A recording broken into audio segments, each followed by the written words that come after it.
ತುಮಕೂರು ನಗರದಲ್ಲಿ ಪರ್ಮಿಟ್ ರಹಿತ ಆಟೋ ಚಾಲನೆಗೆ ಜಿಲ್ಲಾಡಳಿತ ಅವಕಾಶ ನೀಡಬಾರದು. ಆಟೋ ಚಾಲಕರ ಸಂಘ ಒತ್ತಾಯ. ದರ ಪರಿಷ್ಕರಣೆ ಸೇರಿದಂತೆ ಜಿಲ್ಲಾ ಸಾರಿಗೆ ಪ್ರಾಧಿಕಾರದ ಸಭೆಯಲ್ಲಿ ಆಟೋ ಚಾಲನೆಗೆ ಸಂಬಂಧಿಸಿದಂತೆ ಕೈಗೊಂಡಿರುವ ಎಲ್ಲಾ ನಿರ್ಣಯಗಳನ್ನು ಜಾರಿಗೆ ತರಬೇಕು ಹಾಗೂ ತುಮಕೂರು ನಗರದಲ್ಲಿ ಪರ್ಮಿಟ್ ರಹಿತ ಆಟೋ ಚಾಲನೆಗೆ ಜಿಲ್ಲಾಡಳಿತ ಅವಕಾಶ ನೀಡಬಾರದು ಎಂದು ಕನ್ನಡ ಕಸ್ತೂರಿ ಆಟೋ ಚಾಲಕರ ವೇದಿಕೆಯ ರಾಜ್ಯಾಧ್ಯಕ್ಷ ರುದ್ರಾರಾಧ್ಯ ಜಿಲ್ಲಾಡಳಿತವನ್ನು ಒತ್ತಾಯಿಸಿದ್ದಾರೆ. ನಗರದ ಪತ್ರಿಕಾ ಭವನದಲ್ಲಿ ಪತ್ರಿಕಾಗೋಷ್ಠಿ ನಡೆಸಿ ಮಾತನಾಡಿದ ಅವರು, ಹಲವಾರು ಮನವಿಗಳ ನಂತರ 2018ರಲ್ಲಿ ಆಟೋ ದರ ಪರಿಷ್ಕರಣೆ ಮಾಡಿ ಮಿನಿಮಮ್ 25 ರೂಪಾಯಿ ಹಾಗೂ ಅದರ ನಂತರದ 1 ಕಿಮಿ 12.50 ಪೈಸಾ ದರ ನಿಗದಿ ಮಾಡಿದ್ದರೂ ಇದುವರೆಗೂ ಜಾರಿಗೆ ಬಂದಿಲ್ಲ. ಮೀಟರ್ ಅಳವಡಿಸುವುದನ್ನು ಕಡ್ಡಾಯಗೊಳಿಸಿಲ್ಲ. ಕೂಡಲೇ ಪರಿಷ್ಕೃತ ದರ ಮತ್ತು ಆಟೋ ಮೀಟರ್ ಕಡ್ಡಾಯವಾಗಿ ಜಾರಿಗೆ ತರಬೇಕು ಎಂದು ಆಗ್ರಹಿಸಿದರು. ತುಮಕೂರು ನಗರ ಸೇರಿದಂತೆ ಜಿಲ್ಲೆಯ 10 ತಾಲೂಕುಗಳಿಂದ ಸುಮಾರು 12,000 ಆಟೋಗಳಿವೆ. ಅವುಗಳಲ್ಲಿ ಸುಮಾರು 8,000 ಆಟೋಗಳು ತುಮಕೂರು ನಗರದಲ್ಲಿಯೇ ಸಂಚರಿಸುತ್ತಿವೆ. ಆದರೆ 3,184 ಆಟೋಗಳಿಗೆ ಮಾತ್ರ ಟಿಟಿಪಿ ನಂಬರ್ ನೀಡಲಾಗಿದೆ. ನಗರದಲ್ಲಿ ಸಂಚರಿಸುವ ಶೇಕಡ 40ರಷ್ಟು ಆಟೋಗಳಿಗೆ ಮಾತ್ರ ನಗರದಲ್ಲಿ ಕಾರ್ಯಾಚರಿಸಲು ಪರ್ಮಿಟ್ ಇದೆ. ಉಳಿದವು ಬೇರೆ ಬೇರೆ ತಾಲೂಕುಗಳಿಂದ ಬಂದು ನಗರದಲ್ಲಿ ಸಂಚರಿಸುತ್ತಿವೆ.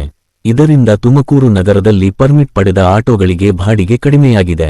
ಹಾಗಾಗಿ ಸಾರಿಗೆ ಪ್ರಾಧಿಕಾರದ ಸಭೆಯ ನಿರ್ಣಯದಂತೆ ಡಿಸ್ಪ್ಲೇ ಕಾರ್ಡುಗಳನ್ನು ಕಡ್ಡಾಯಗೊಳಿಸಬೇಕು ಎಂದರು. ವರದಿ ಎಎನ್ಪಿ ತುಮಕೂರು. ಮಾಧ್ಯಮ ಮಿತ್ರರಿಂದ ಸುದ್ದಿಗೋಷ್ಠಿ ಮಾಡಬೇಕು ಅಂತ ಸಮಸ್ತ ಆಟೋ ಚಾಲಕರ ಒಕ್ಕರಲಾಗಿ ಕೇಳ್ಕೊಂಡಾಗ ಇವತ್ತು 5/8/2025 ನಾವು ಚಾಲಕರ ಸಭೆನೂ ಕರೆದಿದ್ದೀವಿ. ಪತ್ರಿಕಾಗೋಷ್ಠಿಗೋಸ್ಕರ ಮಾಧ್ಯಮ ಮಿತ್ರರನ್ನು ನಾವು ಆಹ್ವಾನಿಸಿದ್ದೀವಿ. ಇಂದು ನಮ್ಮ ಆಟೋ ಚಾಲಕರ ಸಮಸ್ಯೆಗೆ ಪರವಾಗಿ, ನನ್ನ ಹೆಸರು ರುದ್ರಾರಾಧ್ಯ ಅಂತೇಳಿ, ಕನ್ನಡ ಕಸ್ತೂರಿ ಆಟೋ ಚಾಲಕರ ವೇದಿಕೆ ರಾಜ್ಯಾಧ್ಯಕ್ಷ.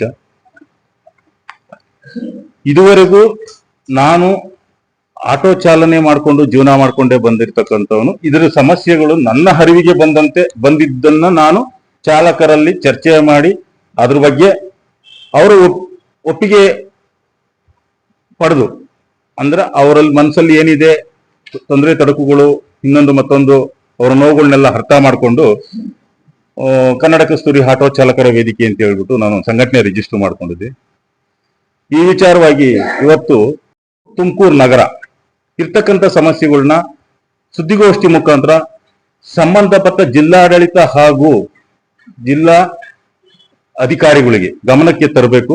ಮುಂದಿನ ದಿನಗಳಲ್ಲಿ ನಮ್ಮ ಸಮಸ್ಯೆಯನ್ನ ಬಗೆಹರಿಸಿಕೊಳ್ಳುವ ಒಂದು ಸಲಹೆ ಸೂಚನೆ ಮಾರ್ಗದರ್ಶನಗಳನ್ನ ಪಡೆದು ನಮ್ಮ ಸಮಸ್ಯೆಗಳನ್ನ ಆಟೋ ಚಾಲಕರ ಹಿತದೃಷ್ಟಿಯಿಂದ, ವೃತ್ತಿ ಚಾಲಕರ ಹಿತದೃಷ್ಟಿಯಿಂದ, ಆಟೋ ಕುಟುಂಬಗಳ ಹಿತದೃಷ್ಟಿಯಿಂದ ಹಾಗೂ ಸಮಾಜದ ಸಾರ್ವಜನಿಕರ ಸೇವೆಯ ಹಿತದೃಷ್ಟಿಯಿಂದ ನಾವು ಇವತ್ತು ಈ ಸಭೆ ಮುಖೇನ ನಮ್ಮ ಚಾಲಕರ ಸಮಸ್ಯೆಗಳನ್ನ ಸಂಬಂಧಪಟ್ಟ ಇಲಾಖಾ ಅಧಿಕಾರಿಗಳ ಗಮನ ಸೆಳೆಯೋದಕ್ಕೆ ಈ ಪತ್ರಿಕಾಗೋಷ್ಠಿಯನ್ನ ಕರೆದಿದ್ದೀವಿ.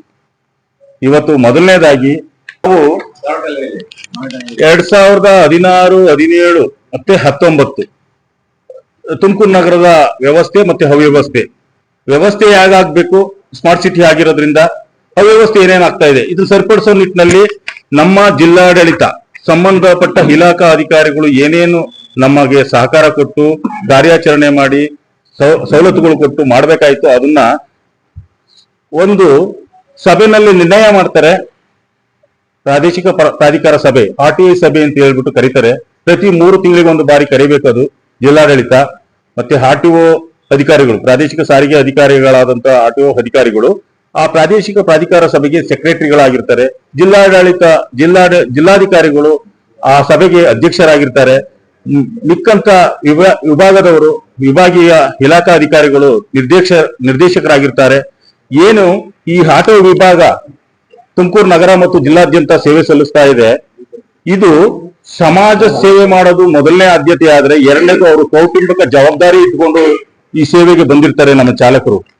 ಇದೆಲ್ಲಾನು ಸೃಷ್ಟಿ ಆಗ್ಬೇಕಾದ್ರೆ ನಮ್ಗೆ ಕಾನೂನು ಮತ್ತು ಅಧಿಕಾರಿಗಳು ಏನು ರೂಪುರೇಷೆಗಳನ್ನ, ಕಾನೂನುಗಳನ್ನ ರೂಪಿಸಿರ್ತಾರೆ ಅದ್ರ ಅಡಿನಲ್ಲೇ ನಾವು ಸೇವೆ ಸಲ್ಲಿಸೋದಕ್ಕೆ ಅಂತಾನೆ ಬಂದಿರ್ತೀವಿ, ಸೇವೆ ಸಲ್ಲಿಸ್ತಾ ಇದ್ದೀವಿ. ವೃತ್ತಿ ಚಾಲಕರು ಇದನ್ನೇ ನಂಬಿಕೊಂಡು ಬಂದು ಈ ಸೇವೆ ಸಲ್ಲಿಸ್ತಕ್ಕಂಥ ವೃತ್ತಿ ಚಾಲಕರೇನಿದ್ದಾರೆ ಅವರು ಬಹಳಷ್ಟು ಜನ ಇದ್ದಾರೆ. ಅದಕ್ಕೆ ಬೀಟ್ ಮಾಡಿ, ಅಂದ್ರೆ ಫೈಟ್ ಕೊಟ್ಟು ವ್ಯತಿರಿಕ್ತವಾಗಿ ಏನ್ ಮಾಡ್ತಾ ಇದ್ದಾರೆ, ಅನಧಿಕೃತ ಆಟೋ ರಿಕ್ಷಾಗಳು ಮತ್ತು ಮಾಲೀಕರು ಅನ್ನೋದು ಸೃಷ್ಟಿಯಾಗಿದೆ. ತುಮಕೂರು ನಗರದಾದ್ಯಂತ. ಇಲ್ಲಿ ಸ್ಮಾರ್ಟ್ ಸಿಟಿ ಆಗಿದೆ ಸ್ವಾಮಿ.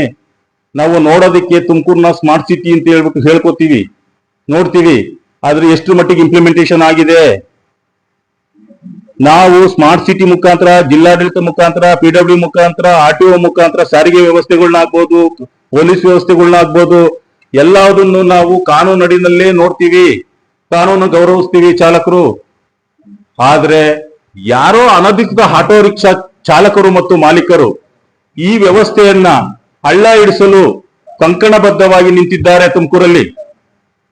ಅದನ್ನ ಖಂಡಿಸಿ ಸಾಕ್ಷ್ಯಭೂತವಾಗಿ ಅಧಿಕಾರಿಗಳ ನ್ಯೂನತೆ ಆಗ್ಬೋದು, ಪಟ್ಟಭದ್ರ ಹಿತಾಸಕ್ತಿಗಳ ನ್ಯೂನತೆ ಆಗ್ಬೋದು, ಮತ್ತೆ ಅನಧಿಕೃತ ಆಟೋ ಚಾಲಕರು ಮಾಲಕರ ವಿಚಾರವಾಗಿ ಆಗ್ಬೋದು, ಇದುವರೆಗೂ ಈ ಸಭೆಯಲ್ಲಿ ಕೆಲವು ಕಡ್ಡಾಯ ನಿರ್ಣಯಗಳನ್ನು ಕೈಗೊಳ್ಳಬೇಕಾದ್ರೆ ಸಾಕ್ಷಿಭೂತವಾಗಿ ನಾವು ಚರ್ಚೆ ಮಾಡಿ RTA ಸಭೆಯಲ್ಲಿ ಕೆಲವು ನಿರ್ಣಯಗಳನ್ನ ಕೈಗೊಂಡಿದ್ದಾರೆ ಇಂದಿನ ಜಿಲ್ಲಾಧಿಕಾರಿಗಳು ಮತ್ತು ಜಿಲ್ಲಾ ವ್ಯವಸ್ಥೆಗಳು.